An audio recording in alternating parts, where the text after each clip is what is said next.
Здравейте, приятели! Аз съм Еми и днес реших да ви покажа една много интересна техника за оцветяване, а тя е именно за оцветяване с цветен пясък. Вчера за първ път използвах тази техника и направих ето тези тролчета. Според мен за първи път се получиха добре. Ето ги. И днес ще се опитам да направя ботичко, маймунката на Дора. Ето. И тук е пясъка. Сега нека се прехвърлим към видеото. Обнови. Нещата, които ще ни трябват са ето такава картинка за оцветяване, която може да намерите в павилиончетата, в които учат как се оцветява с пясък. Тук е моделът, ето го ботичко. Също така пакетчета пясък. Те бяха с картинката и са общо 10. Тук ще изхвърляме отпадъците, тук ще слагам пясъка и една пинсетка. Препоръчвам ви да използвате клечка за зъби, но аз понеже нямам в момента и с пинсетата така ще отлепя. И капачетата може да ми потрябват по някакъв начин и нека да започваме. Остана ми да отлепя устата и езика. С пинсетата също става, но с клечката за зъби е по-лесно. Ето така с пинсетата издърпваме и го махаме и то само пада, както виждате. И сега вече е време да сложим черния пясък. Така, слагаме го в единия ъгъл. По принцип може да го сложите само на едно място и след това като разтръскате да се равномерно да се получи.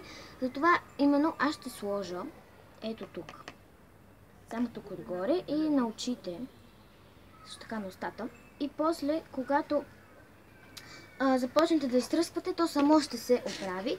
Контейнерчето ще трябва. Започваме да изтръскваме надолу. Ето. Виждате как.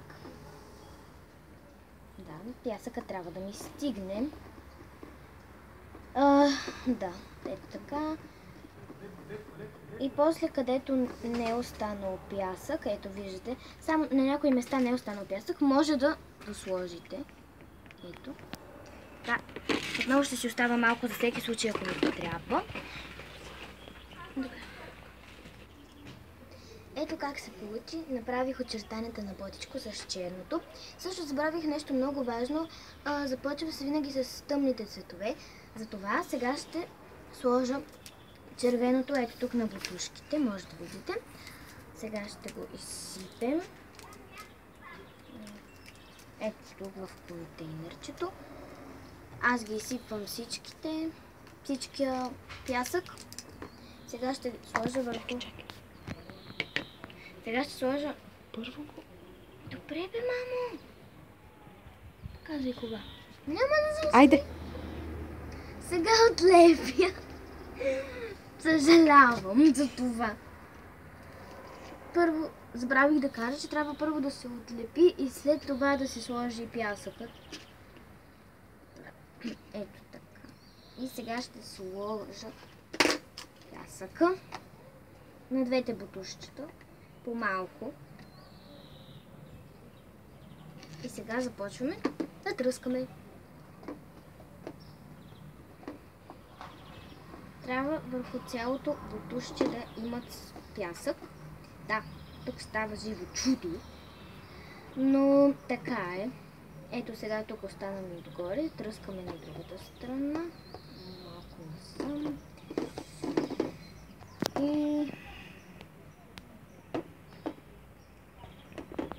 не се получава. Ето, след малко време и бутушите са готови. Сега ще сложа ето тук на тези езичето, това и на ушите. И само да го изсипа. Тъй като видеото не искам да става много дълго, ще ви покажа накрая как изглежда. Сега само ще ви покажа как го отлепям с пинцетата. Ето. Може малко да се отлепи пясъка, където сте сложили, защото пинцетата го маха, но няма значение. Пак се получава. Ето, сега ще го отлепя. Момент.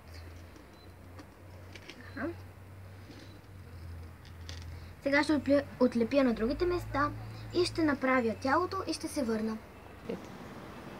Ето какво се получи за сега. Смятам, че се получава красиво. Сега няма да го правя пред камера, но ще направя коремчето му жълто, както и опашката, и главата, ръцете и тук бялото. След това фона и ще ви покажа крайния резултат.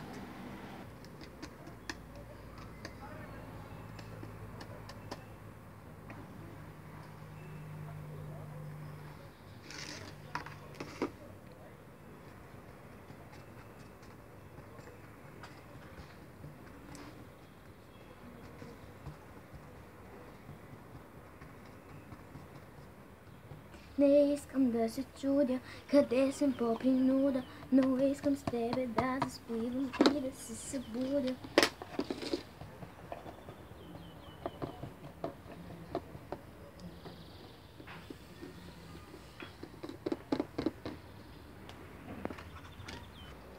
Ето как се получи, останаха да направя само очите. Ще ги направя и ще се върна.